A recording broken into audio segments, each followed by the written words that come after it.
Валентинович, 96-го года рождения, родился в селе Улубияул и проживал там. И машину оставили в лесу, сами пешком пошли дальше. Когда пешком шли по дороге, по лесу, по дороге встретили отдыхающих людей. Это было ночью, и где-то в полночь. И мы дождались до рассвета, где-то прошло пару часов. Дождались до рассвета. Халимбеков с группой подошли к ним. Когда проверяли в машине, Богатыров увидел в машине, что один из них является сотрудником.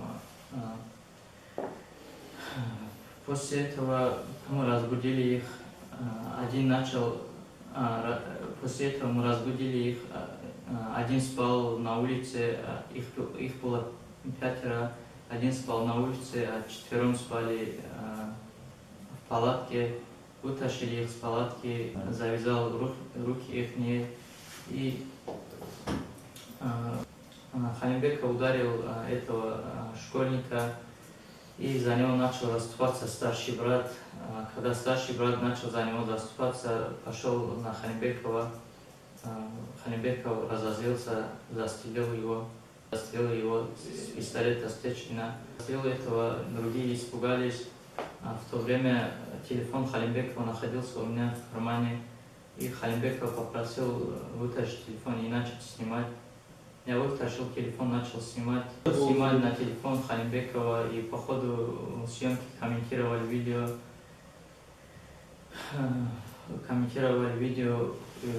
У них находились телефоны, и Халимбеков спрашивал, один телефон вытащил, спрашивал, чьи телефоны. И по ходу телефоны тоже повредили их, поломали телефоны, выкинули. И потом после этого взяли сотрудники полиции на его же машине, посадили его на его машину и заехали в лес. Мы доехали туда, потом Халимбеков попросил выйти всех с машины, Нурбагандова Магомедова попросил сесть, упасть на колени. После этого Нурбагандова спросил Джамалдинов, что ты скажешь сотрудникам, скажи, чтобы уходили с работы. А он сказал, нет, работайте дальше.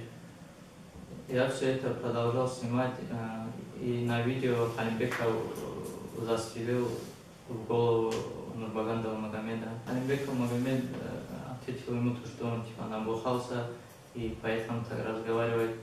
И он на это время уже был трезвым.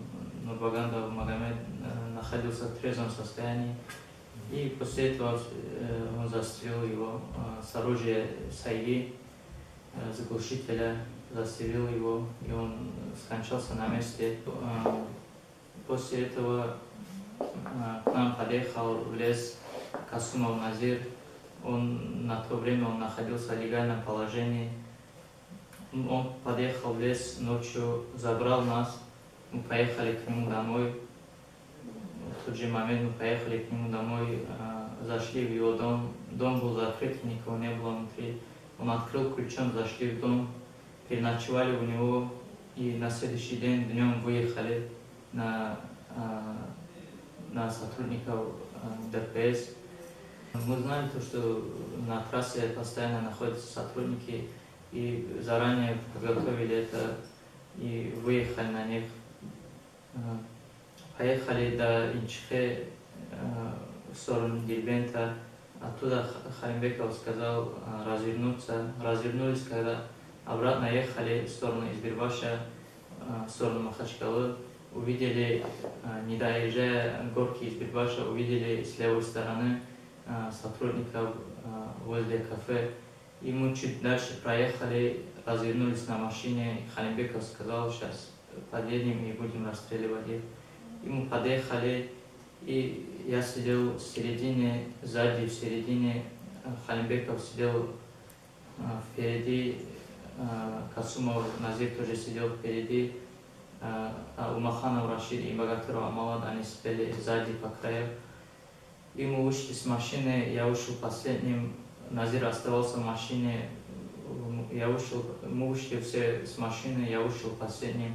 Там стояли КамАЗы, и они побежали втроем, я забежал за КамАЗ, запутался, и когда я за КамАЗ забежал, они расстреляли их было двое сотрудников на машине, расстреляли двое сотрудников, и потом обратно забрали их пистолеты, они втроем забрали их пистолеты, сели обратно, у них было два пистолета, два Макара, сели обратно в машину и уехали обратно в лес.